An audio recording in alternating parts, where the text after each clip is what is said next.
Hey guys, TC here. It's early morning, so I'm going to try and talk soft because my wife's still asleep.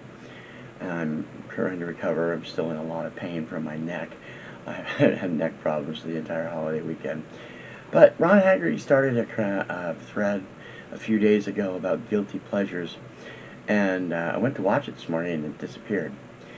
But I've seen a couple of the other ones. I saw Steve's, saw Chris Proffi's. And I got to thinking, I've subscribed since I saw it about a month ago to Mike over at Retro Spin Vinyl and his theory. If you like it, why is it guilty? So I pulled out 10 albums. I'm not ashamed to admit I like. My tastes are, all over the road, and so these have all gotten a lot of use in their day. Leif Garrett, Feel the Need, 1978. This is the album with I Was Made for Dancing on it. I actually have 2 copies of this album. I like the single remix of Feel the Need a little bit better, but it's still a great album. He does some crazy stuff on it. Leif's never been the best singer. I mean, he has a lot of echo chamber help, but this isn't too bad. In fact, I have all 5 of his albums, so I like him, and I guess most people will consider this a guilty pleasure, but I don't. I love it. Even Now, Barry Manilow. I have all of Manilow's stuff from the 70s, most of it from the 80s. I stopped getting him in the 90s. I was a completist up to that point because I just love his writing. I love his music. His story songs are fantastic. Even Now is the album with Copacabana on it from the summer of 78. Going to be doing a video on the summer of 78 before too long. Adam at Record Crate suggested it, and it's going to be interesting.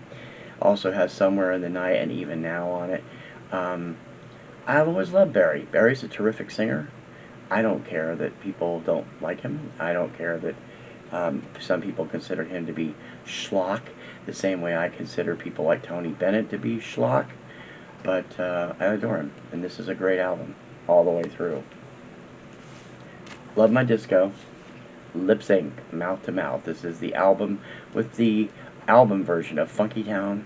I am presently trying to get all their albums. I thought they only had 2. They actually have 4.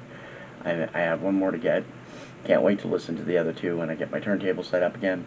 Love this stuff. Love the long mixes of this, Rocket, and the other 2 songs. It's just great dance music. You can call it disco, you can call it dance music, whatever you want to call it, but to me, Lip Sync was top-notch for the early 80s dance music.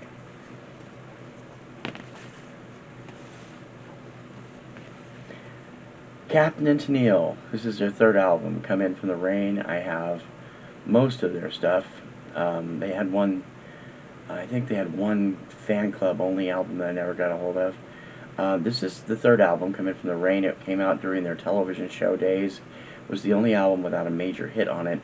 I'm very partial to the song Circles. It's one of my favorite songs by them. The title track did some airplay on adult contemporary stations, but mostly this was not a big hit. Can't Stop Dancing was the biggest hit off that, and it peaked at like 28, I think. Love Captain Tennille. Miss Daryl a lot. He passed away last year. Tony, still terrific. Always will love Captain Tennille. Sam Harris. This is Sam I Am. 2nd album from the Star Search 1984 Grand Champion. Excuse me. Sam is a great vocalist. If you've not heard him or really haven't had a chance to hear him, he has a bunch of later albums that I have on CD.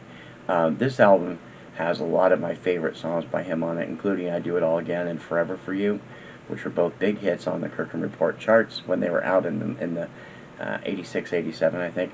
Sam, of course, gone on to a big Broadway career. Has an album, a DVD and theatrical release called Ham, which chronicles his career. I just picked up a screener for it. I need to check it out. But Sam has always been one of my favorite vocalists. Like I said in a couple of other videos, I had a crush on Christy Mitchell when I was in high school. And this is Christy and Jimmy Mitchell's album from 1978. They actually hit the chart with He's So Fine. The 2nd single, Page by Page, did not. I still think Christy's a better singer than people gave her credit for. Jimmy, not so much. But together they managed to do pretty well. A lot of fun, a lot of dance disco tunes on this, and the wonderful ballad Slow Dance, which I always dreamed it was being sung directly to me. Karen Carpenter also sang it on their album Love Lines, released after her death. I was a big fan of the television series Fame, and I have all 4 of the Kids from Fame albums. This was a great album featuring the songs from the first season, including Star Maker and Step Up to the Mic and High Fidelity. A lot of these guys have been getting back together on those Stars in the House reunions.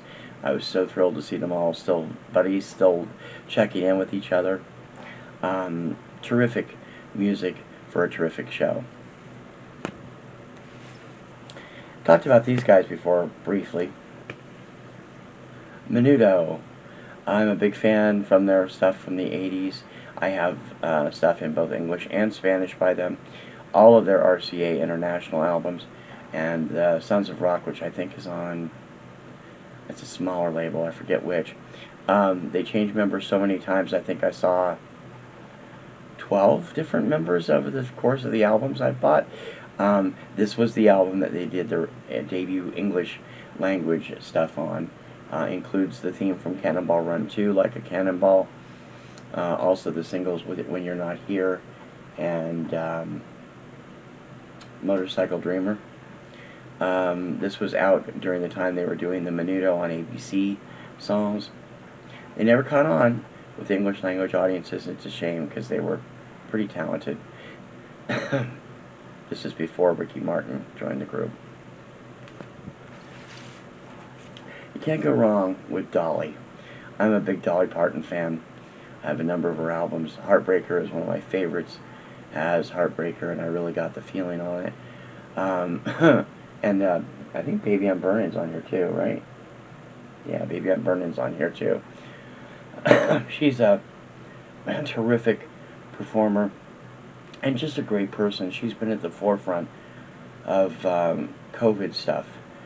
She donated $1 million to one of the pharmaceutical companies so they could do their vaccine testing. She has used her video channel to help calm people down about it. She's just a terrific person in addition to being a terrific singer. And did you know she's also Miley Cyrus's godmother?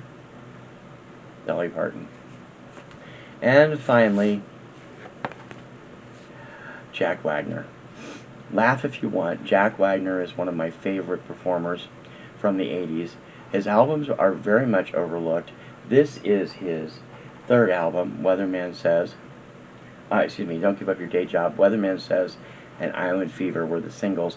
Island Fever should have been a monster hit. It's a great song. Jack's better known as an actor, of course, from General Hospital and Melrose Place and a number of other places. But he got the shaft when it came to his music. He was really good, and I enjoyed watching him and listening to him. I still love his albums. So, they're not guilty to me. They might be guilty to some other people, but I enjoy them. And so, to me, they're just pleasures, like Mike at Guitars at Retrospin Vinyl says. And the same with Chris Profey. And he says that too. So anyway, those are mine. Love to hear yours. Can't wait to see more. I'm TC. See you soon.